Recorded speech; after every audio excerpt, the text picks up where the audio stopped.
The story we are going to talk about today is not the plot of a thriller, but a harsh reality that shook the entire country in the 1980s.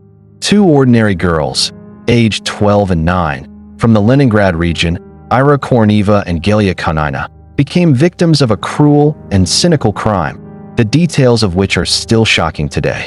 Their deaths at an abandoned meat processing plant and the subsequent investigation became the basis for a documentary film from the legendary series, The Investigation Continues. Living Toys. In this video, we will take a detailed look at the chronology of events, the key versions of the investigation, and how one of the most terrible secrets of that time was uncovered. We are talking about a case that cannot be forgotten and whose ending will shock you when you find out who did it and how, and why it was forbidden to talk about it. Before we begin, I would like to ask each of you to like this video. It's not difficult for you, and it will help the video get more views. Remember, you are not rating a terrible story, but my work. Any comments you leave will also help promote it. Don't forget to subscribe so you don't miss any new videos. The most terrible crime, both in the USSR and now, is the abuse of children. In the 1980s, most Soviet citizens were unaware of this. Even if such stories did occur, people tried not to talk about them. However, the story that took place in 1983 in the Leningrad region was truly horrific. On that day off, everything was going as usual, when suddenly all the investigators were called to a meeting. A few seconds later, upon arriving at the main building of the Ministry of Internal Affairs, everyone learned about an unprecedented emergency in the district center of Lodeinoye Pole, where two girls had become victims. Today, the town of Lodeinoye Pole is located 200 kilometers from St. Petersburg and has a population of about 18,000. It is a quiet and small town. However, this was not always the case. More than 50 years ago, all criminals were brought here to rid the big city of undesirable elements. On May 25, 1983, in the town of Lodeinoye Pole in the Leningrad region, the Korneva couple went to the police station. They reported that their 9-year-old daughter Ira was missing. Her friend, 12-year-old Galya Konina, disappeared with her. The worried parents asked for help in finding their daughters. A search was launched, but all they could figure out was that the girls were playing hopscotch when a man with a scar on his face approached them and took them away in an unknown direction. The disappearance of the two girls was a shock to the city. Various theories emerged, but no one could have imagined how terrible the truth would turn out to be. A large-scale search began. Posters were put up all over the city, attics and basements were combed through, and wells were checked. The entire city and surrounding areas were surveyed from a helicopter, but the girls seemed to have vanished without a trace. The whole city was literally searching for them, because nothing like this had ever happened before. Even military units were called in to help with the search. The first 3 days yielded no results or even clues. However, on the 4th day, the case continued. The schoolgirls were accidentally discovered by a security guard at a public catering facility. The man was walking around the area and saw the bodies at a landfill on the premises. At first, he did not even believe that they were children. They looked like dolls. The detectives who arrived immediately made a statement.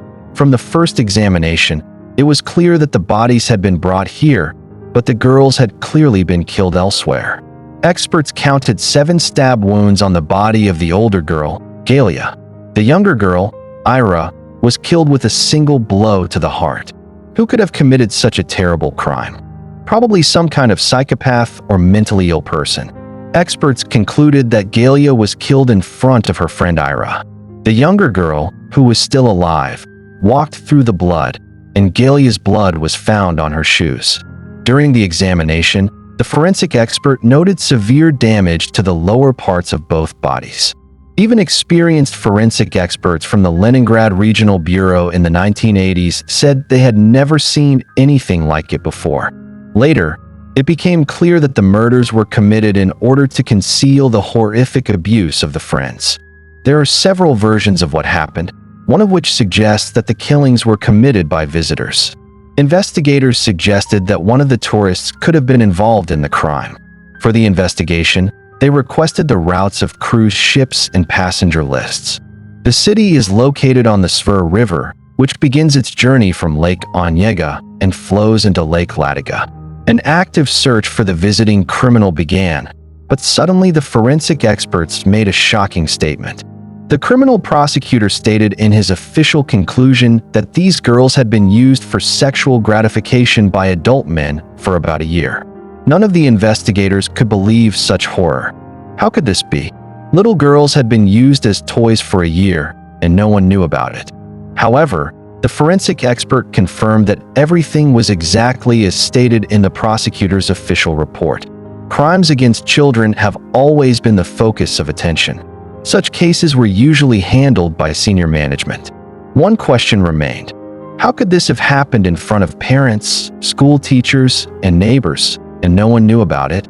Initial investigations showed that the girls were constantly in plain sight, attended school, and did not skip classes. However, teachers noted that they were withdrawn and often kept secrets from each other. They spent all their time together and did not interact with other children their age or their classmates. This seemed strange, but not critical. Ira and Galya were good students, participated in school life, and had positive character references. The only odd thing was that both girls, despite their young age, sometimes used cosmetics, explaining that they were looking for husbands. Why did their peers ask them? They said, "We're going to look for husbands." One incident that occurred at school attracted the investigators' attention. During a campaign to share something with children from other countries, Ira, having received a box of gifts from her teacher, suddenly fell to the floor, complaining of stomach pain. The teacher panicked, but the girl quickly recovered and returned to her seat. It later became clear that if the teacher had insisted on a medical examination, the tragedy could have been prevented. Investigators also found that Ira had recently looked ill, but her parents had not sought medical help. Why? However, at that moment, no one was interested in this question. The teachers themselves said that she literally screamed with anger and pain when she was in class, but for months this was ignored. Immediately after the bodies were discovered, Ira's mother, Valentina Korneva, was questioned and asked the main question. If the girl was unwell, why didn't she take her to the doctor? The woman claimed that she had treated her daughter better than doctors and did not need medical assistance. Then the girl's mother's behavior began to look suspicious. Investigators began an investigation into Valentina Korneva and her husband, who is Ira's stepfather. However, it soon became clear that the couple had been visiting relatives in the Kalinin region for the past 2 weeks. The stepfather's mother, an elderly woman, had been looking after the child at home. The parents of Gali, the second girl, also had a solid alibi. But who committed these terrible crimes? Then the investigative team received important information. There was a report that the children had last been seen near a meat processing plant. Schoolgirls who often played nearby claimed that they saw Ira and Galya carrying some bags out of the factory grounds, and then a black Volga drove past them. Many girls told investigators that they had indeed seen a man wearing dark glasses putting girls into a black Volga and driving them away. The case began to unfold, with witnesses and evidence coming to light. Many girls told investigators that a man wearing black sunglasses had indeed put them in a black Volga car and driven them away somewhere. They had seen this happen repeatedly. Immediately, all black Volga cars in the area were checked. There were only a few of them, and they belonged to the District Executive Committee and the meat processing plant. Operatives thoroughly searched the enterprises. The search for clues took several days. Nothing came of it, except that the manager of the meat processing plant had stored about half a ton of stolen sausage. Nothing else of particular note happened. Soon, with the help of trusted individuals, 2 women were identified who, according to testimony, had spoken with Ira and Galya a few hours before their disappearance. The meat processing plant workers were detained, but they categorically denied any involvement. "We didn't give them any food. We didn't see anything." One of the local residents of Lodeinoye Pole worked at the meat processing plant and was a kind of security guard. His house was located next to the plant's entrance, and he often watched the entrance from early in the morning. It was this elderly man who provided important information for the investigation. During questioning, He said that some friends had come and taken food. However, he was not referring to the girls who had been killed, but to the daughter and niece of one of the factory workers. This unexpected discovery brought the investigation to a standstill. Literally, the entire city was actively involved in the search for the mysterious criminal. Newspapers wrote daily about a man in black glasses, and on the Volga, special attention began to be paid to people with disabilities and repeat offenders. The prosecutor recalls that teenagers called and reported that an uncle was exposing himself from the bushes in the park. A patrol went out, caught the criminal, and asked him, "Did you kill the girls?" He said no. They checked him out, but it wasn't him. Within a week, Lodeinoye Pole was cleared of all suspicious characters, but the criminal was never found. Investigators studied the medical records of all city residents and checked data on workplace injuries over the past few years. Soon, they noticed a local resident named Nyulov. Viktor Nyulov, 35, was born and raised in Moscow and is nicknamed Muscovite among his friends. He had previously been convicted twice for theft and document forgery. At the time, he was unemployed and led an antisocial lifestyle. But Viktor had a distinctive feature, a scar on his face. Soon, a witness was found who had seen Nyulov walking down Mark Street toward the Svir River with two girls. The man was able to identify Ira and Galya from photographs and recalled that this happened on May 24th, the day the girls disappeared. Sergei Myakishev, a previously convicted felon, spent 16 years in prison. He was a secretive man who subscribed to and secretly read a gynecology and obstetrics magazine. Myakishev was immediately detained, but during questioning, he denied all charges. "I don't know any girls. I didn't kidnap or coerce anyone. On the day of the disappearance, I was sawing wood and prepared a hole 2 cubic meters." The detectives asked him to repeat his actions. They gave him a saw and said, "Show us how you sawed." He jumped around the tree and said, "Okay, nothing happened. I didn't saw." And then he began to confess. Myakishev's speech was incoherent, consisting of meaningless phrases. For almost a month, the detectives tried to extract specific facts from him. Finally, Myakishev confessed that he had not participated in the killing itself, but knew where it had taken place. He pointed to a garage along the Svir River. When the room was opened, the detectives were disappointed. No suspicious traces were found, and Myakishev gloated over the investigators. The distance between Leningrad and Lodeinoye Pole is more than 200 kilometers. But it was this city that became a place of exile for undesirable elements, alcoholics, criminals, and murderers. When they began working with the first suspects, the detectives encountered a problem. Among their acquaintances were many previously convicted and detained individuals who tried to confuse the investigation with false testimony. During the investigation, another acquaintance of the suspects was identified, Leonov, who had previously been convicted of hooliganism and theft. But where did the car come from that the girls were put into on the day of their disappearance? Detectives and investigators, using their skills and playing on contradictions in the testimony, were able to obtain valuable information from Myakishev. Only a psychiatrist was able to establish contact with this man. The investigator could do practically nothing. Despite the difficulties, Myakishev was broken. His statement came as a shock. He claimed that there was a secret club that included criminals and active police officers. And according to Myakishev, the order to kill the girls came from Ira's mother, Valentina Korneva. However, the investigative team quickly began to unravel this web of selfishness and betrayal. Ira's mother worked as a waitress at the Bereska Cafe. She often came home late, frequently intoxicated, and tried to sort out her personal life. Her neighbor in the communal apartment was a criminal named Fomin, who had a perverted passion for children. One day, when her mother was not at home, Fomin took advantage of the situation. Ira, who was only 8 years old, had to endure abuse from a grown man. Her mother soon noticed that something disturbing was happening to her daughter. One day, she came home earlier than usual and found Ira in Fomin's room. She had a teapot in her hands and was ready to kill her daughter's abuser. Fomin, without hesitation, warned her that if she made a fuss, she would never be able to settle down. At that time, Valentina met a police officer, Korneva, and was preparing to marry him. Fomin threatened to ruin her plans by telling her future husband about her past.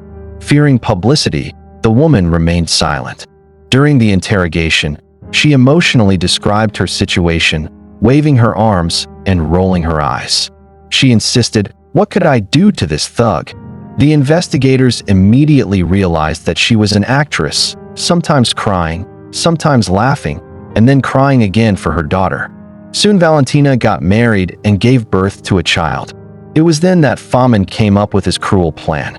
One day, when Ira Korneva's stepfather came home drunk, Fomin put his stepdaughter in his bed and forced her to have sex with him. Although the criminals later claimed that the girl did not resist, we all understand that she was afraid to object to adult men. Later, the mother realized that not only the neighbor had abused the girl, but also her second husband. But she didn't want to lose him, so she just turned a blind eye. I should also mention that he was an active police officer. The question arose that she would lose her husband as well. She had a chance to expose the criminals, but she chose to remain silent. Soon, a whole group of perverts formed in Fomin's friend's house. It also included an elderly man who pretended to be a war invalid. He had a car that he had received from the state as a veteran. When the investigator came to the prosecutor for a warrant to arrest the latter, the prosecutor said, "Are you crazy to arrest such a person?" The criminals quickly broke the girl's psyche, and she came to accept what was happening as normal. She even brought her friend Galya, who was also drawn into their cruel games. This did not seem enough to Fomin, and later he began charging some of his friends 25 rubles for visits. During the investigation, it was discovered that a man of higher status sometimes visited the house on the outskirts, but this could not be confirmed. The situation worsened when Ira became seriously ill due to the numerous abuses. Not every adult body can withstand such torment, let alone a child's. The horrific truth could be revealed at any moment, and the girl's pain was becoming unbearable. Then Ira's mother, Valentina Korneva, decided on a terrible plan to get rid of her daughter and her friend in order to keep her secret and protect her new family.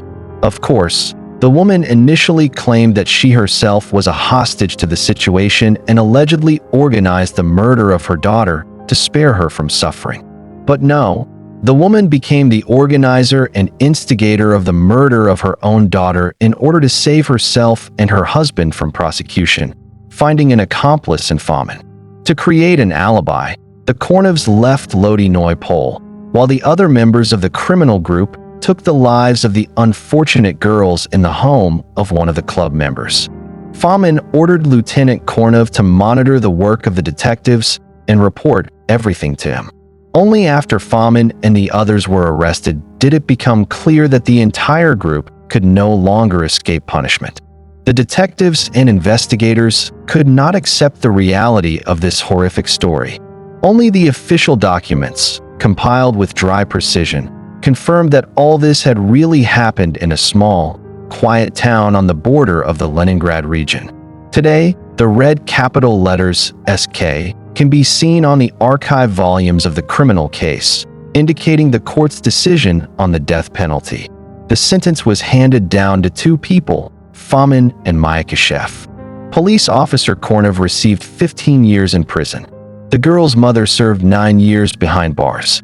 The court took into account the presence of a small child and showed leniency towards the woman, although it is unclear why. The tragedy in Lodeinoye Pole in 1983 shocked all local residents. Millions of Soviet citizens had no idea what had happened. The case was classified and not a single word appeared in the press. It was officially believed that such crimes were impossible in a developed socialist society. Only later, during the era of perestroika and glasnost, did we learn that criminals and monsters also existed in the USSR, some of whose cases are still classified.